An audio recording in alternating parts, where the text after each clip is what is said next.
Hello. Uh, welcome everyone to the Fireside Chat with Emine Atayurt. Um, Thank you so much for joining us on this Friday afternoon. I'm your host for this session. My name is Rutu Manchiganti. I am the Executive Director of Master of Engineering Management Programs Consortium. A little bit about MEMPC. We are a consortium of 9 Master of Engineering Management graduate programs at some of the leading US universities who have come together to form a consortium with the goal of promoting and raising awareness about the MEM degree. A fireside chat session is a way for us to showcase our alumni and show the diversity and the versatility and the strength of our degree and the paths that our alumni have taken post-MEM. So let's get started. Hi, Emine, welcome. Hi, Rutu. Thank you for having me. Absolutely, it is our pleasure. So I always say that I always ask the panelists to introduce themselves, so I feel like I can read out your bio, but it's so much better, so much more personable to hear from you. So, would you like to introduce yourself, please?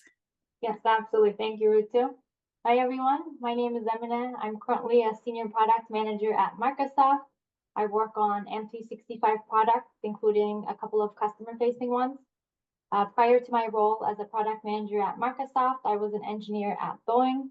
I received my Master of Engineering Management degree from Purdue University in 2016. Prior to then, I had completed my aerospace engineering degree from Purdue University in 2015.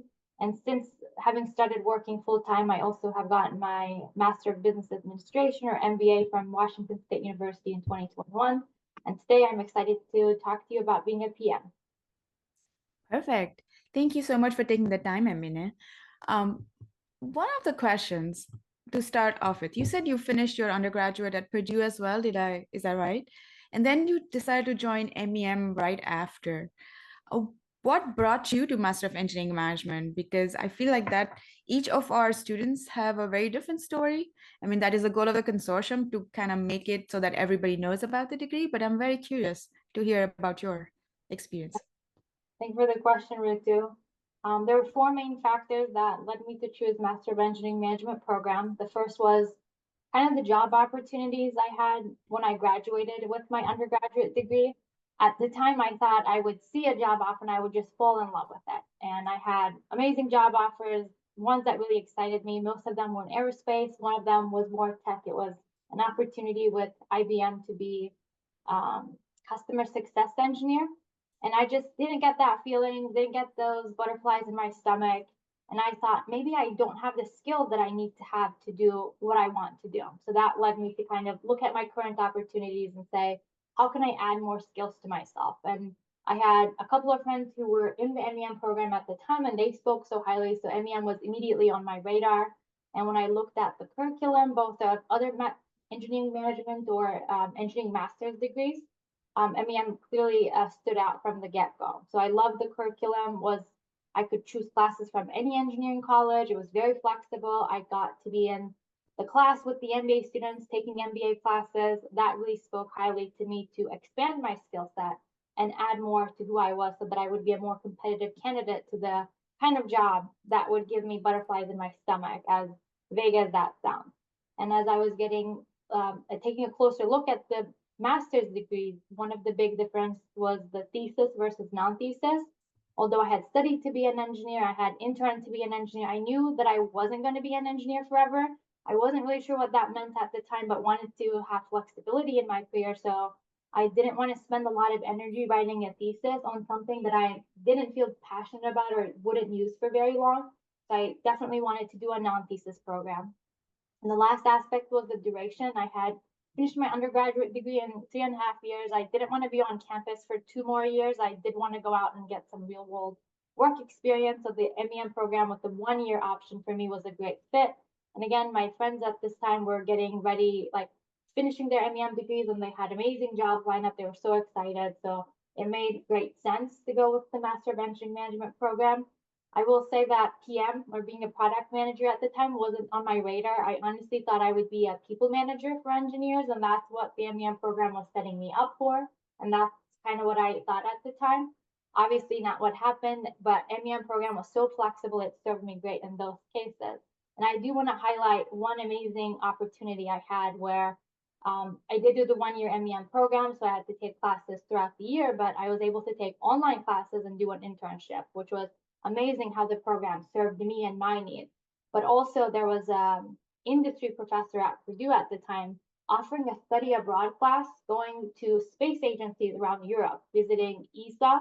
And I thought this was a once in a lifetime opportunity. You know, we in the US have access to so many of the NASA resources, being able to see it in Europe. So I was able to make my case to the program to say, why should I take this study abroad program, which wasn't default approved? And again, the flexibility of MEM and just really supporting its students in their unique journeys was amazing. So I got to do a study abroad program, interned, finished in 1 year, got an amazing experience. Don't regret a single thing about it. MEM was a great program, and I'm sure a lot of us are here because we think that we're prospective students should reconsider the MEM program. Perfect. And did you get the dream job that gave you butterflies right after MEM? Yes, yeah. When I graduated from Purdue with my MEM degree in December 2016, I had a job offer with Boeing to be an engineer on a rotation program, and that did give me the job. I still have my offer letter, and that was perfect. And I would like to note that prior to doing my MEM degree, I hadn't even gotten an interview with Boeing. So, and I had other friends who had gotten interviews, had never gotten jobs. So it was an amazing turnaround of how the skills that I was able to gain from the MEM program. I did get the job, which was for me an engineer at Boeing working on commercial aerospace in a rotation program. But before I started that, I went on vacation, which I do recommend if you're looking at graduating soon. Take your time and take your vacation. So after I went on a vacation and kind of had that out of my system, I started at Boeing as an engineer. I started as a level 2, which means I was promoted before I joined, which is an amazing thing, comes with a pay bump. So your master's degree is a great way of starting at a higher level in some or most companies. So again, very good investment to your future. But I started as a level 2, and the engineering rotation program I was in was designed to be 3 years, 3 to 4 different engineering roles. So as a part of this, I was first a systems engineer working on airplane level integration for the 777X, the wide body airplane. Then I was a liaison engineer. This is similar to material review board, MRB, if anyone's familiar, but any scratches on the airplane, all of those are taken a close look at and addressed. So very detailed in kind of the manufacturing world. Then I was a customer engineer delivering airplanes to airline customers as a part of a team where we delivered billions of dollars of airplanes to airline customers. A very exciting and empowering job, and you sit shoulder by shoulder with the customer. So again, very different experience than working manufacturing and being in a factory. And lastly, I was a flight test engineer on the 777-9. At this time, the airplane wasn't flying yet, so it was more about ground operations. But again, very exciting. But towards the end of those 3 years at Boeing, I saw that although it had been a great company, I've had amazing opportunities. I learned so much and was around this product of, airplanes that I absolutely love. I saw my growth differently. So towards my 3 year mark, I started looking elsewhere to see what other opportunities are out there. And I applied online. I interviewed a couple of phone interviews with a couple of different companies, but eventually got my product manager 2 role with Microsoft on the current team that I'm on. So now that I've been at Microsoft about 4 years in the same role as a product manager, it's been a very exciting journey. I've gotten to promote twice. And again, the MEM has been a great resource, and the skills I've gained from it have been very applicable. Very cool. That sounds really exciting. I think the rotational program is a great way, I believe, for anybody to get an inside view of the different aspects of the business, especially if it's an engineering rotation program, then you get to see the different sides of engineering. And then you get to decide whether you want to stay there, or you want to move elsewhere, or you see yourself doing something different in the future. How did MEM help you in your transition to product management? I know that's a lot of our students who come in, current students and prospective students, are thinking about product management. Would you say that what you learned at MEM kind of helped you understand the various aspects, or how did it help you? Absolutely. I think one of the stigmas that we need to overcome when transitioning into new roles is to say, I didn't wake up one day not wanting to be an engineer. So the MEM degree was a very critical step in my transition. It was also a very intentional step. I was able to show, although I had been an engineer in aerospace, I have the skills to be a PM in technology. And for me, more specifically, all strictly software is what I work on. So very different than most of my previous career. So it was very important to have that intentional step of saying, hey, I didn't wake up today and just apply for this job out of the blue. I have been building myself up. I've been advancing my skills in this direction, and here's why I qualify. And I can show both examples from work where I can pivot my engineering experience in ways that are more applicable for a PM, as well as highlight my education. And at this time, I was a third of the way done with my MBA, so I don't think it was really a factor. But again, it was another step in the intentional building of yourself and your skills and your career, and saying, here's all I have to offer, even though I didn't have a PM title and I wasn't in tech. Here's all the things I can do that I've learned and I've demonstrated. So that intentional step with MEM, I'm sure will help many of us transition into different roles that we're interested in. Yeah, so let's talk about the MBA. I mean, I know what prompted you to kind of do an MBA post MEM? I did a couple of certificates. I knew I'm a lifelong learner. I do like learning, and I do get joy out of like a syllabus. It's kind of like a game. So I did a couple of certificates, continued my education. At some point, I realized I think in my life I'll want to do an MBA, and it's going to take a while. For me, it took 3 full years doing it part time, and I preferred to start sooner when I knew kind of what my life looked like, and I knew I had the time for that study. And although it wasn't necessarily, oh, I don't have X experience that I will get with the MBA that I can't get at work, or that I haven't gotten in the Master of Engineering Management program, I knew that I would want to have it and that experience. So again, I kind of discussed it with my managers at the time, see what they would suggest. And having done the certificates, I knew I was learning for a bit more. And it was a big commitment, right? Especially as you're doing it part-time with work. But I just knew kind of, 10 years from now, I know I'll want to have had my MBA, and I don't want to not work if I go full time for it. So that's kind of what made best sense for me in my case, and just the duration of it, knowing that it's not something that's going to happen quickly. It's a long-term commitment, and I'm able to commit to it now, so I want to pursue it. That makes sense. And I guess it helped that your manager was supportive and you had a very good work environment. And the company, did the company sponsor your MBA as well? Yes, both Boeing and Microsoft do have educational stipends that you can use, and there are certain of them have some strings attached, which you might want to make sure you are aware of before you start using the company benefits for those. Makes sense. And if you have the benefit, why not, right? As you said, if you're a lifelong learner, you're always looking for that next, what am I doing new that's gonna make me grow and learn. Very perfect. So you've had a very interesting career path, right?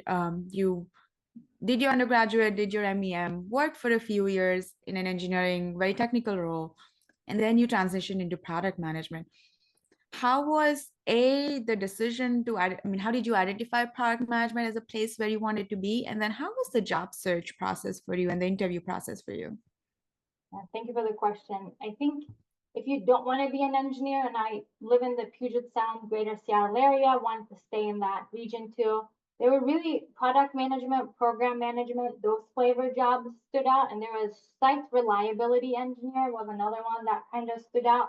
But once I started reading the job recs and understanding, or watching some videos of people in those roles kind of talking about their work, I just kind of applied. I didn't exclusively apply for product management over program management. I even applied to, I think, some site reliability engineers, but now that I understand what they do, it wasn't what I was looking for. So I was pretty open with what kind of title, because my goal is to get closer to the kind of thing I want to do. Maybe it's not the perfect fit, but I'll get closer. And you can always, once you join a company, you can understand better what you're working on and see, oh, can I go to a sibling team? I wasn't very strict about the role. I was just looking to get that experience, and I also didn't have a specific product in mind that I felt passionate about that I wanted to work on. So that part was pretty flexible. And if you have any specific requirements, that's also obviously important for you to highlight those in your finding the job recs you're applying to. My general advice to everyone applying to new jobs is to apply online, apply often, and apply to many. And that's many job recs and many companies. And I say that because you all are either current students at amazing universities, which have a lot of resources, or you're prospective students looking to join these universities. And there are career fairs, industry people coming to talk to you, events for networking. So you have amazing opportunities in person. But don't let that not have you apply online. There's new jobs online every day, and don't miss out on those. So that's just my general advice before I talk about my personal experience. So in 2020, I started applying early 2020. The first thing I did was to update my resume because I had done an internal rotation program. I still had an updated resume, but it was very aerospace, and I knew where I wanted to go wasn't going to be just aerospace. So I made sure to take a critical look at my resume and update and kind of revamp what it said. If you have looked at PM job roles, you'll see some words are used very frequently in job recs. Ambiguity, curiosity, like lifelong learning is kind of how I have phrased my curiosity. You want to make sure these are on your resume, and you talk about your experience having managed ambiguity and provided clarity for your teams and etc. So I revamped my resume after having looked at the job recs and saying, how do I pivot my engineering experience into skills where PM would need to demonstrate before being hired? So after I kind of had my resume in a pretty good shape, I applied online. I had a friend who worked at Microsoft, so I did get a referral. If you are looking to get a referral, make sure you ask. Each company is a bit different. You might apply first, then be referred, or you may have to be referred first before you apply. So make sure to check with the folks you know at the company that you'll ask for the referral from. But a referral is always nice, just gives you a little bit of edge, or it's a little, star next to your name or whatever it does in the system behind the scenes. So once I kind of had applied, I kept checking maybe like every week or every couple of days, new job recs, keep applying to the newest ones. And I had 6 phone screens, mostly with Microsoft, but also with a couple of other companies where I did the phone screen. It was either with the recruiter, hiring manager, or a team member. And I did not get the next step of the interview. And recruiters or high interviewers, they're not able to give you a lot of feedback. So you kind of have to be very cognizant of what you said, how it was perceived, and what you can do better next time. So although I didn't get the next interview for these 6 roles, I did improve myself, how I communicated, and what I had put on my resume. I may have updated some words or how it was told on my resume. And my 7th phone screening, I did make it to the next step, which is the loop interview. So a loop interview is 5 to 6 hours. A phone screening is probably 30 minutes. Loop interview, camera on, maybe in person, and there will be a couple of different parts to this loop interview. And again, I'm speaking from my experience. Yours might be different, and the company you're interviewing for may have different steps. But I had a coding, system design, behavioral questions, and culture fit. So coding was the interesting one for me because I had asked my recruiter, like, am I going to have to code? Usually if you have to code, they'll send you a compiler. You kind of know that you're going to have to code. For me, they said you shouldn't have to code, but my interviewer did ask me about coding. So it's always good to be flexible and be prepared throughoutly and not just rely on the information you're given. People are very honest and they're very kind and helpful, but your interviewers have flexibility to ask you what they think would be necessary for you to succeed. They had a coding question. It was just pull up Notepad and just type. Like it was very open-ended, and I got questions like, oh, how would you improve what you just wrote? Or like, do you think it would work? Because the interviewer knew that I had missed something, so they were trying to help me. So that was the coding part. System design, if you have not heard about it, it's questions like design an alarm clock. So if you're on this call and if you're interested, put it in the chat how you would answer if your interviewer asked design an alarm clock. And I'll touch up on what the answer should be if you're applying for a PM job. There's a rightish answer that we are looking for. But a system design could be simple as design an alarm clock. So put in one sentence how you would answer that. Or it could be as complicated as draw a diagram of Instagram or a product that you would use or a credit card payment tool, right? So varies greatly based on what level of PM you're applying to. At the time, I was applying for a PM2 job, so I would say mine was on the simpler system design, but can get very complicated. Whole books out there that you can read if you're curious about the system design or if you think that's interesting to you on your career journey. Behavioral questions, I think, are a bit more straightforward, or most of us probably have experienced them. I think the Amazon leadership principles have great resources here where you can prepare for different behavioral questions, and they kind of apply for many companies. And the culture fit is where a senior manager on the team kind of asks you some questions, get to know you better to see if you're a good cultural fit to the company, which is, again, an amazing thing because Microsoft culture has been such a rewarding, positive experience. It's great that every candidate is um, having a part in their interview to make sure they're a good cultural fit. So after that 5 to 6 hour interview in one day, I waited a couple of days. There were other candidates being interviewed. Got a call from my recruiter, and they said verbally what the offer would say. So we want to offer you the job, and here's what you should expect your salary and other components to say. And again, make your own decision, but it's always a good idea to ask and try to negotiate and see, like, they're not trying to lowball you. Just great confidence in your recruiters and the hiring team. But it's okay to ask for more if you think you can get more, but just be courteous and kind on that journey. So that was pretty quick for me, the salary negotiations. And in worst case, they say no. The company says no, and you have, the offer that they had verbally told you. And then I had my background check, which took a while. Then I started in April. So I had applied probably January, February, interviewed in March, started in April. So that's kind of the timeline that I experienced with Microsoft. I do want to share some more insights that I've gotten interviewing with other companies since I've joined Microsoft. Would that be a good time, Rutu?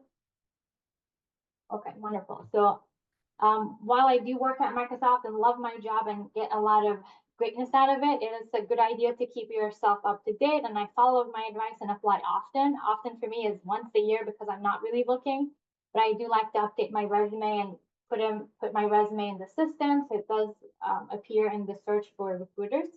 In 2021, I interviewed at Amazon. Again, I kind of had applied to a couple of jobs. I had 3 phone screens, I believe. 2 of them I did not get the next step. The third one I did. I did the loop interview, so pretty similar to the Microsoft experience.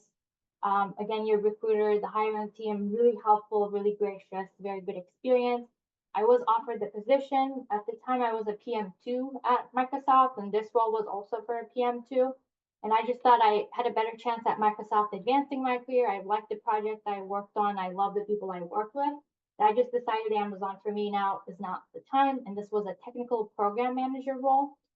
And then in late 2022, I interviewed at Google. For Google, it was interesting because I hadn't applied recently, and a recruiter reached out saying, hey, I specifically hire for technical program managers. I see your resume in the system because I had applied a while ago. And would you be interested in doing a phone screening? So with Google, I said, when do I, how much time do I have to do the phone screening? And she said, you can do it whenever you want. So I asked, can I have 4 to 6 weeks? And she said, absolutely, sure, no rush. The Microsoft and Amazon, it was specific teams needing the specific people. So it was way faster. You had to get on a call that week and interview next week. You did not have as much time to prepare. But with Google, for me, it was way more relaxed of a timeline. And again, that might be different for you based on the job or the time of the year that you're applying. But for me, I had 4 to 6 weeks before my phone screening. So I was really able to prepare. I hadn't interviewed with Google or knew how much or knew too much about how their interview system worked. So that was a good practice for me. And then I did the loop interview, you don't get an offer, you kind of go into a team matching phase. And at this time, I didn't think I wanted to switch jobs based on where the industry was at and kind of what kind of hardships we were looking at. So I asked to tweak my application. So which is the last thing I want to touch on is, let's say you interview and you do get the job or you do have an offer, you move on to whatever the next step is. That's valid for some months. I think for Google, it was maybe about a year. And for Amazon, it was a few months as well. So if you get a job and you still decide not to take it, you do have access to it or it doesn't go away immediately. And on the other side, if you do interview, the loop interview, the long 5-hour one, and you do not get the job offer, you're rejected, it's okay because now you're probably in a waiting period. So you probably won't be interviewed again for a few months. The company wants to see that you add more to yourself before they interview you again. And then you get that opportunity to kind of have your waiting period. Again, ask your recruiter about this. And I say that because if you have an interview scheduled and maybe you're sick, like you're really not doing well, do consider what the outcomes would be and how that would affect you in the long term. But I do encourage all of us again, apply online, apply often, and apply to many.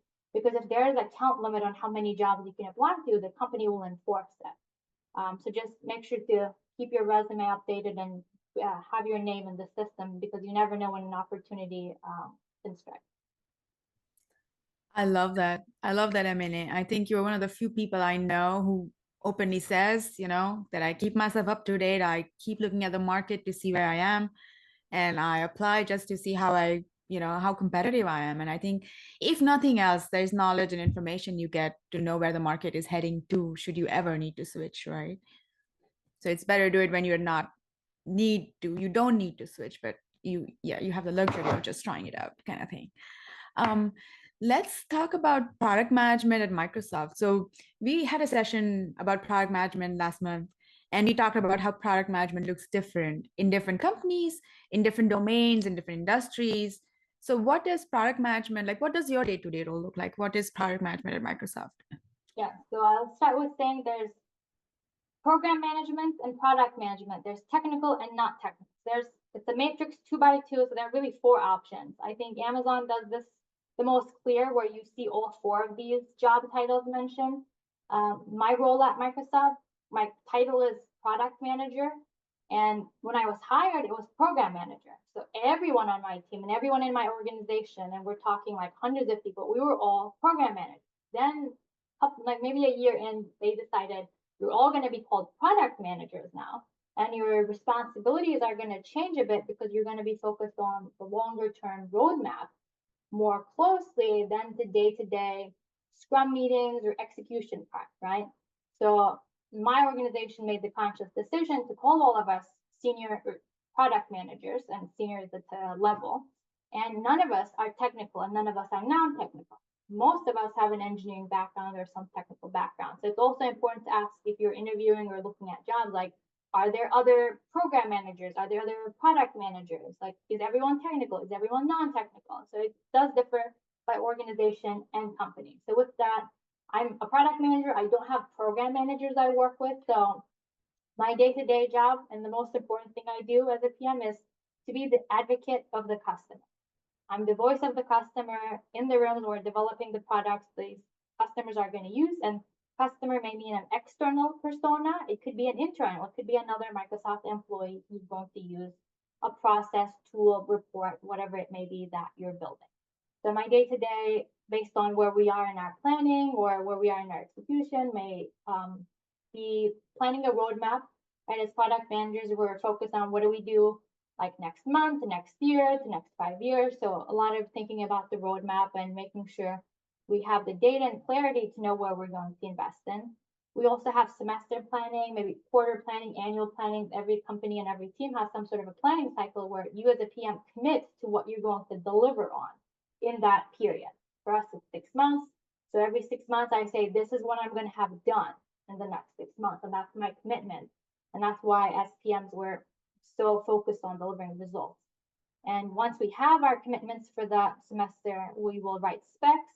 Especially as product managers, we're focused on the what, not as much as the how. Your engineering counterparts are going to be great advocates for you and determining the how. So you also want to be respectful of that, but no one else is going to write the what. You as a product manager have to focus on the what. Maybe if you're a program manager, you will get more into the how and the discussions. And again, your engineering counterparts will have a lot of say in there as well. If you're a program manager, execution may be a close one for you, where you may be going to the scrum meetings, some sort of meetings you're attending, and you're working with your engineering counterparts on the deliverables. Whether you're program or product, you'll make data-driven decisions throughout this planning semester, and you'll either work on getting the data. Maybe that means you have to do some user research. Maybe you need to work with like researchers or UX designers, other people in your company, other job titles. But again, at the end, because you're a PM, you have to deliver results, and we measure that mostly with OKRs, objective key results. So every period we commit to what we're doing, and with key results, we measure how far we've come and if we've delivered what we say we would in that period of time. So with that, again, as a PM, your main job, you have to provide clarity. And that might mean writing specs. That might also mean there are two teams in contention and you have to kind of help find balance and make decisions. And you're working again with other PMs of other teams. So have to make sure you're prioritizing and managing the resources of your engineering team. Again, the engineering managers will also be helpful here. You're not going to be solely responsible, but based on how your product is doing, this could be a little different. And when you're delivering results, this is maybe a scary part of being a PM. Let's say something happens that was totally out of your control.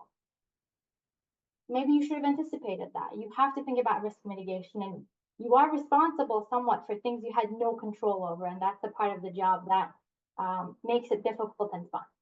So make sure you're thinking about risk mitigation and things that are not in your control. If they're going to cause you not to deliver results, are your problem and you should think about them. And lastly, you want to energize mostly the engineering team you work with, but everyone you work with, and build the excitement around your product, right? And that could be with leadership, with managers, like you're the cheerleader for your product, and that does show in what you do. And you're always gonna you should be excited to talk about your product and have conviction that it's going to be successful and you're going to do a great job. So that's kind of the roles and responsibilities, the day to day. You might have a lot of meetings, you might be doing data analysis, you might be like looking at trade-offs. It might look a little different, but overall, again, you're responsible for delivering results. So you have to do what needs to be done. And as ambiguous and vague as that sounds, that's the job. That's right. It sounds like a lot, and it sounds exciting at the same time because it feels like you are responsible or at least have input in a lot of aspects of the product. For Microsoft, where does the product responsibilities of product manager and program manager begin, or what is the demarcation there? In my organization, we don't have any program managers, so we don't really have a clear distinction. If you were in an organization where you had program managers, you probably would have way better clarity. I would say the program manager probably doesn't look at the roadmap other than for execution, where the product manager, you're very much involved in building the roadmap. And again, both people would work with engineers. You may be working, if you're a product manager, you may be working with business planning, marketing, some other roles that are more customer facing. Product managers will more often meet with customers if it is a customer facing product, and that includes external customers. A program manager most often may not get to meet with customers as frequently as a product manager. There will be some differentiations, but if you only have one in an org, in my case, product manager, you'll do both. So that's why it's kind of nice. And you can see in my history, I have applied for technical program manager roles and been able to get their advice. So I think people can go for both. Don't shy away. Don't be too committed to product unless you have reason to, because program and product get you great experience and would be very meaningful and valuable. You can always pivot once you join, as you said, right? The key is to get as close as possible to where you want to be, right? That's perfect. And that makes sense now it explains why you said that you're responsible for delivering. Like, because normally sometimes a program manager is kind of the execution piece of it, and the product manager provides the insight as to what needs to get done in that sense. Perfect. What are some of the misconceptions you've had before, or actually, what are the misconceptions you've heard of in terms of product management that you're like, that's not true?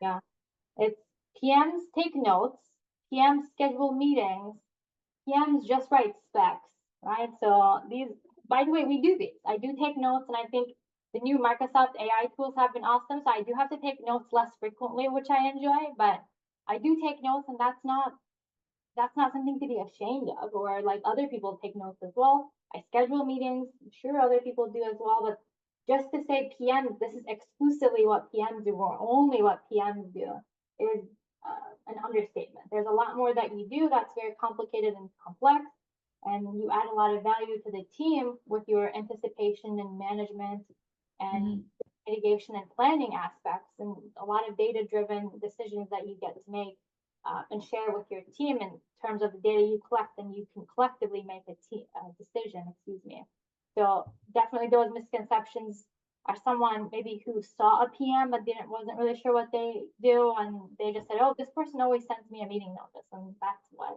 I'll assume they do. I wish your life would be as easy as that. As simple. Those are all very simple and Yeah. more straightforward things that we do as PMs, and there's a lot more that we do. Yeah, I think you said it best, and this is something the other product managers last month said the same thing. You do what needs to be done to deliver the product, right? If it is as simple as keeping notes and scheduling meetings, you're lucky. But otherwise, you're doing almost everything else. Um, I want to talk about the skill sets. You've had your MEM, you've done your MBA, but what are some of the skill sets from MEM that you remember that help you in your current role, if you will? It could be technical skills, it could be non-technical and soft skills, because I guess a lot of engineers tend to focus on the hard skills. So I'm also curious about the soft skills part of it. I think any degree, the most I got out of it was to say, I can do this. And that goes back to, like, I took a lot of orbital mechanics classes and I never use them. I don't think I ever will, but I know that I'm able to do such complex calculations and I have the confidence in me to take on any challenge. So I think any degree, especially MEM and like high level technical masters that you're doing, and putting yourself uncomfortable in the business classes, as you know, if you are not coming from a business background, was very challenging. Like I, to this day, really struggle with finance or like how much money do you need for retirement? I will not calculate it myself after having gone through the experience, but I am comfortable around finance and accounting and things I would have never been comfortable with because I had that experience. And funny enough, in my Microsoft experience, I had to work very closely with multiple finance teams and great respect for the level of depth they have, but I'm able to be in that room, feel comfortable, and know, even if I don't know the answer right now, I know what I can do to get the answer, and I have that confidence. So absolutely, that has been a great addition to my personal confidence as well as my professional skill and impact. Yeah, I want to say that it kind of helps you understand the language. So even if you don't know the answer, you understand the language as to what they're saying, and you're able to ask the right questions in their language that they understand, if you will, right? And Rutu, Any other, go yeah, on. I'll touch on some of the soft skills too. I think just a bigger skill that can go technical or soft are you have to be big picture thinkers as a PM. You have to see the whole product and what's around it and the ecosystem. You have to solve problems. And I think that comes with also being a power user for your tool. Whatever you're building, you better be using it like all the time so you get an understanding of what the customer is experiencing. And like we said, you have to get stuff done. But if I wanted to pick a soft skill, I think it's your communication and attitude that can make a big difference. And I'll give a couple of examples. PMs, you might think, especially at the higher level, senior and principal, you are being looked at for decision making, right? And you always work with a team and you always have the feedback of your team. So you never have to be in the echo chamber making these decisions, but you are looked at as a decision maker of the team. But I would say decouple yourself from your ideas. Not all of your ideas will be $1,000,000 ideas. So if you have an idea and you think you have certain data that supports it or certain intuition, and it doesn't pan out, try to go through that as quickly as possible. Obviously, don't waste 6 months going through an idea and not realizing it doesn't work out. But if you have an idea and your engineering team says, actually, like, that doesn't make sense for XYZ reason or for ABC data, that's okay. And your team together. So don't be too harsh on yourself for ideating and different aspects of your product. The second one, you're probably going to work a lot with different PMs who have their own agendas and their own engineering teams and resources they're trying to protect. So keep that in mind and play nice with others because it's mind blowing how small the world seems, even in huge companies, and how often you run into other people. It's just a good advice to being kind and courteous and making sure people come from or believing that people come from a place of goodness. And that goes with saying the sum is greater than the parts. Don't try to optimize your individual component when you're going to make life more difficult for others around you. Sometimes your team will be the one who has to do a little bit more work. It'll be more inconvenient. Your engineering team may be upset at you for not having anticipated this earlier. But think about the product as a whole. Think about what the customer will experience. Don't try to optimize your components alone because that's not a win in the great scheme of things. And lastly, Rutu already touched on it, asking the right questions at the right time to the right people. This is the most difficult thing to do, but you have to challenge, is it reality? Is it perception? Is it assumption? And keep that in mind. I trust the engineers I work with greatly. They're so knowledgeable and they have so much going on and so much knowledge, but it's always good to ask, hey, can you help me understand? Like, can you educate me? Like, why did we think this was not possible? Or like, how has this other team accomplished what we think we're being stuck with? So just always good to have that curiosity and being humble and being unassuming on this journey. And I think regardless of your level and how you progress in your career, these are great skills and attitude and communication skills to have. That is a great list, Emine, and that is really some great advice. And that is true. It is a small world.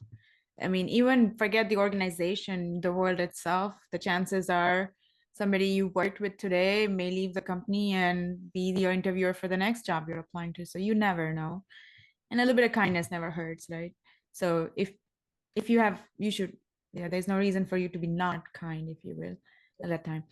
All right. So we have, those are more or less the questions I had. I have a few more, but I want to go to the Q&A to see if there are any interesting questions we should be answering before we go back to some of the ones I have. I just saw somebody raise a hand. If you have a question, would you mind just posting it in the Q&A section, please? I think that's the easy way for me to keep track of all the questions that are coming along. I'm going to start with an easy one. This is about the job search and interview process. The question is it better to apply early to be prioritized ahead of other applicants, or is it better to have a referral, and even if it means waiting for a few days to get the referral? I think a few days is okay. I personally prefer applying within the 2 weeks where the job was posted. If it's a couple days for you to be referred, I think that's totally okay to wait for. At Microsoft, you apply first, then you are referred, so you don't even have to wait. I know at Amazon, you have to be referred first, then you can apply. So it doesn't even apply for every company that you may have to wait a few days. But 2 days is okay. If you think you're going to wait a week, I would just go ahead and apply. That makes sense. Another question very specific to your MEM, or I would say in general, actually. What courses should you take to prepare to be a product manager? Are there any courses? I took all aerospace classes as a part of my MEM. Didn't think I was going to be a product manager, so I can't speak to any courses that I took that were like outside of the curriculum that really helped me. I think there were industrial engineering classes that a couple of my peers took that now sound more interesting and would have been valuable, as well as like maybe some computer science or electrical engineering, computer engineering kind of classes you can understand, especially if you're looking to do hardware. Those would be great classes. Yeah, I can imagine any class that talks about how do you talk to a customer, how do you get the voice of the customer and translate that into requirements would be an easy one to at least start off with, right? This might be more specific to your role currently. It says, as a product manager, are you allowed to pitch in ideas for innovative improving the product or just managing the creation of the product? Oh yeah, we have a lot of discussions like whiteboarding sessions, brainstorming sessions, and we won't record those meetings actually, so everyone kind of feels free. We'll invite all of our engineers, all of our managers, all of our PMs. We'll kind of be in a room, and we like using like a Figma tool where you can all kind of write together, categorize things. You can give people thumbs up to kind of prioritize the discussion and speaking.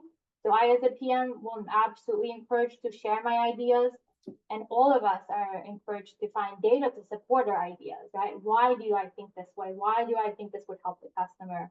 So absolutely, you're very involved in both facilitating the brainstorming, but anyone can have an idea. Maybe the biggest idea you pursue in the next cycle is going to come from an engineer that just joined the team.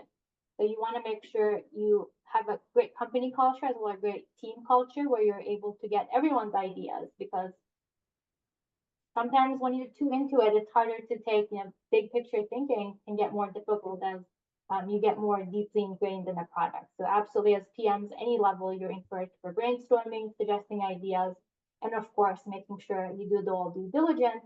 Is there any privacy, security, compliance guidelines? Do I have to work with external communication teams? Or once there's an idea, there's a lot more follow-up for you to do as a PM. Cool. There is one question that kind of is very similar to the question I was going to ask you anyway, so I'm going to combine the two. And the question says, what inspired your decision to pursue an MBA after MEM, considering that MEM is considered to be an MBA for engineers? And I wanted to talk about your decision-making framework that we've discussed every once in a while. So I'm curious to hear your answer, and hopefully the decision-making framework falls into it somewhere. I think that MEM for MBA, you can do either or you can do both and get greatness, like amazing experience and skills out of it. I don't think there's a right or wrong answer. And you know yourself best and your clear expectations. So a very personal decision. I obviously chose to do my MEM immediately, which really helped me out for success in my engineering life, as well as has been a great stepping stone and a jumping, they call it jumping pad. I'm not sure how they, but I was doing the career transition. I also have obviously got chosen to get my MBA, and you will see some companies really highlight, you must, like, we really recommend that you have an MBA. They won't say like you must. I think Amazon is one of the companies in my experience. That doesn't mean all jobs are like this. So again, please take this with a grain of salt. But I wanted to have that experience, and I just did not see myself 10 years from now doing the MBA. So that's why kind of how it has worked for me. I know other people will do like executive MBAs if you're at a state of your career, but that would be helpful. But no right or wrong answer. I can't say like one thing I got out of the MBA that I didn't get out of the MEM. Especially if you're looking for a startup, I think the MBA would be very helpful because you go through a lot of that like startup kind of thinking in the MBA program. I obviously work at Fortune 500 companies, so it's not something that I'm particularly interested in. But if you were more startup-y, you can see entrepreneurship.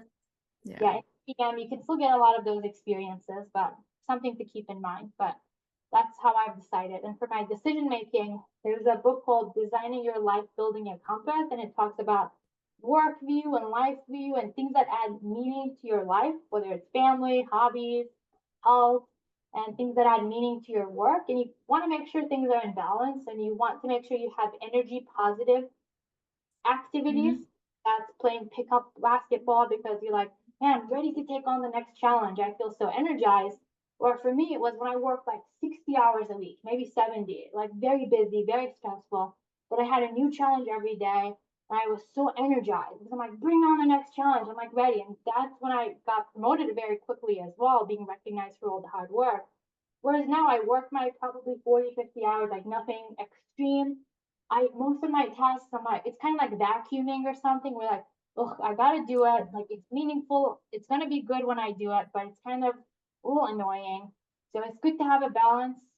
Like I got married last year, went on a 5-week vacation, and did not have to do work stuff on my vacation because I know my area, I know my product, I know my customer event cadence, and was able to plan for all of that and not had to be very active for those 5 weeks that I was gone. So it was great to have Microsoft culture really support that, a great team, and just my comfort and the credibility that I've earned in my role benefit that. So definitely keep that decision-making matrix. If your work is like not giving you a lot of joy for whatever reason, it's always good to kind of evaluate. But sometimes if things are okay, it's okay to not have them be awesome. You can't have everything be super amazing. Your promotion every year is just probably not realistic as you get higher up in the levels.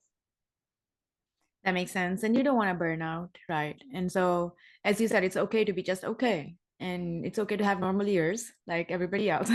And then you have you recharge yourself, and then you're ready for the next big challenge. Because you never know, right? Perfect. Let me see if there are other questions. There was one question which said, when you look back, is there something you would change? And I'm trying to find that question.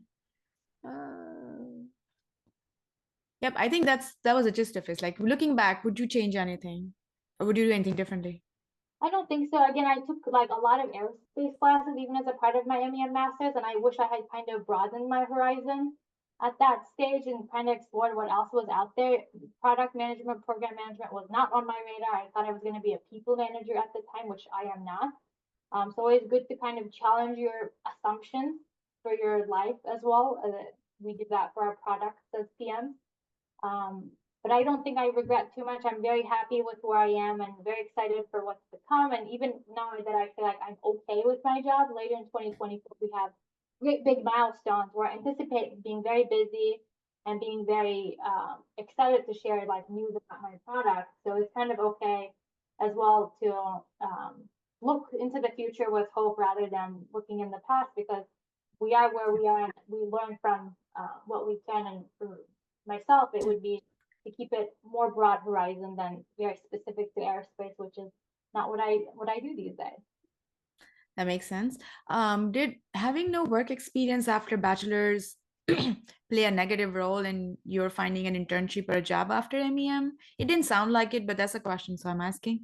No, I think I had 3 internships total, so I was able to make use of most of my summers. Mhm. So I don't think it was necessarily difficult, and Purdue had great opportunities for hiring. I'm sure, again, all of the universities that were represented here give you a lot of opportunities.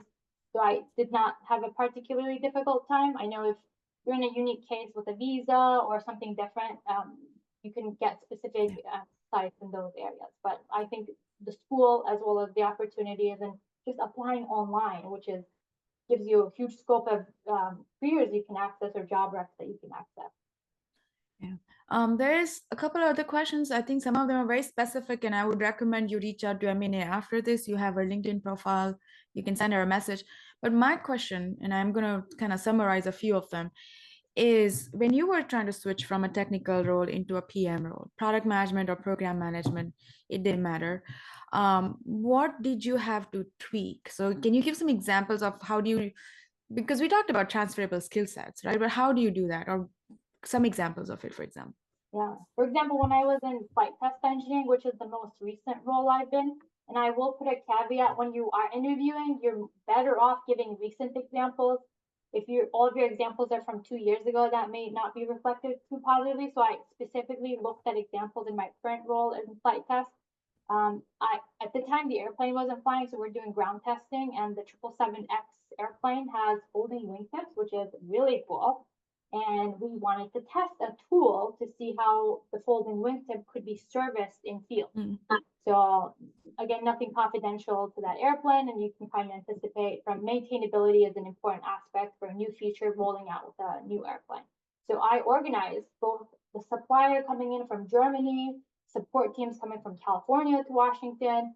It was like 25 of us, including all the mechanics. We had to have like 5 scissor cranes and then like an overhead crane, which has a different union. So those people can't be in the crane for more than certain hours. So a lot of moving parts. And by the time you have to buy time on the airplane, you have to reserve time on the airplane. And I was only able to get second shift on a Saturday because the type of test, no one could move on the airplane. Like no one could be touching the airplane for the sensitive testing. So very technical when I tell you about this, right? But when I take a step back and say, I organize X many people from Y locations in Z job roles to accomplish this metric, and I'm looking to improve maintainability of the airplane for, again, a airline customer is a list of them. That speaks volumes. So you can tell a story different ways. And if you were telling your story to your coworker versus your grandma, you probably say it differently. So kind of take a step back, like talk about your experience from your perspective, but also say, what skills on this job rec can I highlight? And that was the biggest one I did was this ground test that I had organized. It was supposed to take 8 hours and it took us 4 hours, including the lunch we had. So my manager was also really surprised. He's like, "Do you want me to come on like on Saturday to the fact?" I'm like, "I think I'm gonna be okay." And then when I told him we were like, when he heard we were excused after like 4 hours, he's like, "Are you done, or did something?" I'm like, "Done." So it was just a very empowering, confidence building experience, and it goes back to seeing the big picture thinking and saying, what all can go wrong, and how do I prevent all these things, and how do I ensure the best luck where we do deliver these results. Oh, that's a great example, Emine. And I think that I will echo the same thing. That as in, if you are in a technical role, you are deep into technology. When you talk to somebody like a coworker, you're gonna talk about the technologies and whatever you use. But if you're trying to move into a PM role, try to see how it impacted the product, and view from that point of view, what did you do that helped the product, right? So for people who are looking to break into that first PM role, this is a great advice. Well, I think we are hitting the end. Um, oh, this is a question that I should ask because it's from Eric. He says, "What is Purdue's reputation in the industry?" I think Purdue is amazing I'll tell the funny reason first. West Lafayette, Indiana, the weather conditions can be harsh. So when a company hires you, they know you'll stay because you've gone through pretty harsh weather conditions, and I think it's pretty darn cold there now. And just the students have a reputation of staying and being very resilient and hardworking students. In addition to that, obviously Purdue has a great engineering school. So any Purdue engineering class you take, I think aerospace is now rated 4th or 5th. World class, top of the US market. Really, you're working with the best professors, getting the best experience, and you know you're being tested to the T with all the curriculum. And when you are hired by the company, you are expected to deliver at those levels. And I don't think it's ever a disappointment for any company when a Purdue student joins their team, whichever program or college they're from. They're able to hit the ground running and really show. And whatever the weather is in that city, the students are never discouraged to leave because they've been tested. And West Lafayette has grown so much. They have an infinity pool at one of the apartments now, and the buildings, like the campus is always. So my brother just graduated recently. I got the chance to go back. Just an amazing school, and so surprising to see how much it has evolved and grown and modernized as well for infinity pools. I'm like, is this an ice skate rink in the winter too? Just great school, great reputation. Thank you, Emine. All right, I think with that, we are going to end because I see we are a minute over time. So thank you again for your time. Thank you again for sharing your experiences, your insights. I love how analytical you are, and you are able to give advice and tips and insight that are going to be very valuable. So thank you again. It was great reconnecting with you. Good luck with everything. Good luck for the challenging piece coming later this year. We look forward to seeing the announcements. For everybody attending, thank you so much for your time. We appreciate you joining us. We are recording this session. The recording will be available hopefully sometime next week. I will send you guys an email with a link to it. If you have more questions, Emine, can they reach out to you on LinkedIn? Feel free to, perfect. Feel free to connect with Emine on LinkedIn. You should have her LinkedIn profile in your emails as well, and I'll add it to the recordings, the link to the recording as well. All right, take care, everybody. One last thing to answer to, if someone asks you to design an alarm clock, as a PM, you should ask, who's my customer? Who am I designing for? Hey, there you go. If that is a $1 million question, right? So as a PM, you're always customer focused. So if nothing else, if you get nothing else out of the fireside chat, that is the best hint that Emine could have given you for cracking your PM interview. So good luck, everybody. Take care. Have a great weekend. I'll be in touch. Thanks, Emine, again. Take care. Bye-bye.